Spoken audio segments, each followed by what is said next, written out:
Hello, my name is Patrick Weill. I'm an award-winning translator and author, and today I'd like to present a talk entitled Salty Tears and Lapdogs, Using the Power of Music to Travel Back in Time and Find Our Ancient Selves. I can't believe it, but 25 years have passed since around the year 2000 I was a professional musician, making my living by playing in bars with bands, and I was also studying my master's degree in music.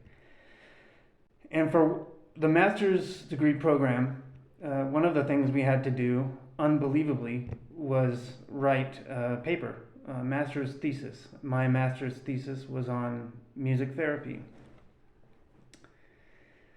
So music therapists are healthcare professionals who treat a variety of clinical disorders through music-based experiences. Some of the things that they do with their patients are clinical improvisation, music-assisted relaxation, like meditation to music, sort of, songwriting, and song discussion, among many other techniques. The greatest lesson that I learned in my study of music therapy was that music is a perfect medium for people who don't know how to or aren't good at expressing themselves in words. Let's think of a drum circle. This ancient practice involves a large circle of humans, often on the beach, all playing together at the same rhythm, but each person has his or her own variations on the rhythm, right? And often there are singers, dancers, rappers involved, and we'll talk about that a little later. This drum circle, I liken it to our shared cosmic experience as humans, right? Like the cyclic rhythmic movement of planets and stars, of the moon and the sun, and of waves crashing on the beach is all connected. It connects us.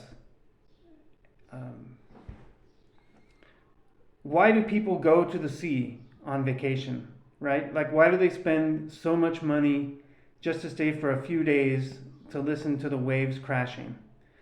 Or drive hundreds of miles just to watch the sunset on the beach?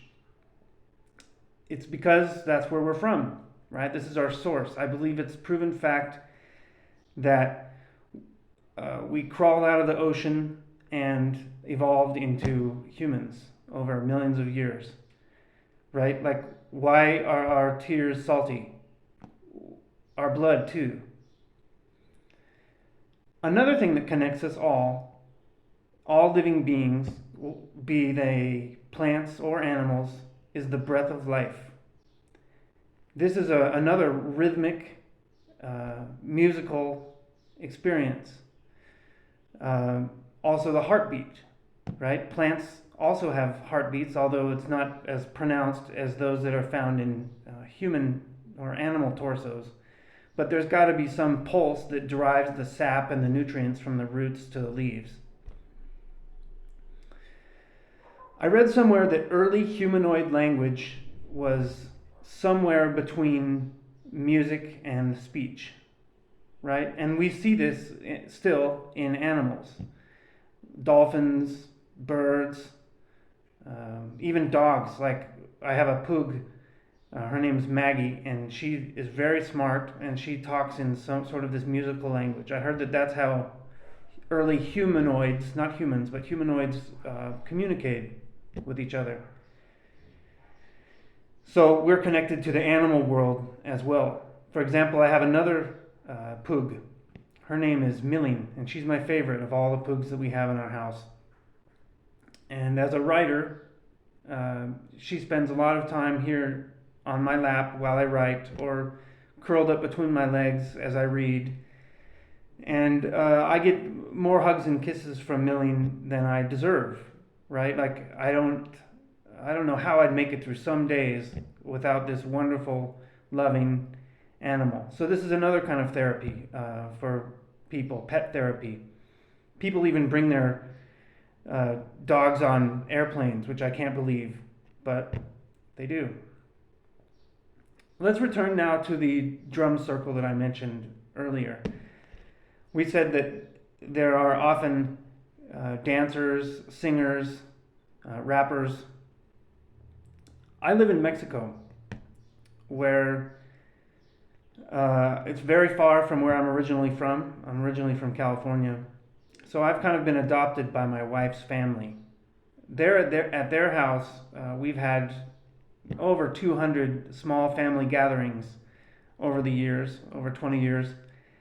And at all these parties, participation in music is encouraged, right? Like grandfather dancing with his granddaughters, me, the son-in-law, dancing with my mother-in-law, of course, me dancing with my wife. There are group dances, individual performances, and even karaoke. My point with this is that even though I've I've performed on stage in front of a lot of people many times, by nature I'm a shy person. You could probably see I'm a little nervous giving this talk. But my new rule after all these experiences at my parents-in-law's house is that if you go to a party and you don't sing or dance or somehow participate in the communal experience that music can provide, then you've missed out. That's just me. I'm a music guy. Lastly, I want to briefly touch on music in my books. I'm writing a new action thriller series right now. I've published 2 books already. It's entitled the Park and Walker Action Thriller Series. And in the first book, The Mazatlan Showdown, available on Amazon in paperback, ebook, and Kindle Unlimited, music plays a very large part. One of the main heroes is named David Good. He's a handsome, large, brave, professional R&B singer, a well-paid star. And I use my own experiences in music to vividly describe the way he uses his gift to inspire people. There's another scene at the end on a deadly beach where there's a jam session featuring a real-life musician and music producer whom I met in Hawaii named Sharky Cornell. If you like exciting books, if you like compelling prose, hot rod cars, sexy bikes, you should give my series a try. It's inexpensive in the ebook versions, and I love them. I think you'll find you will too. Thank you.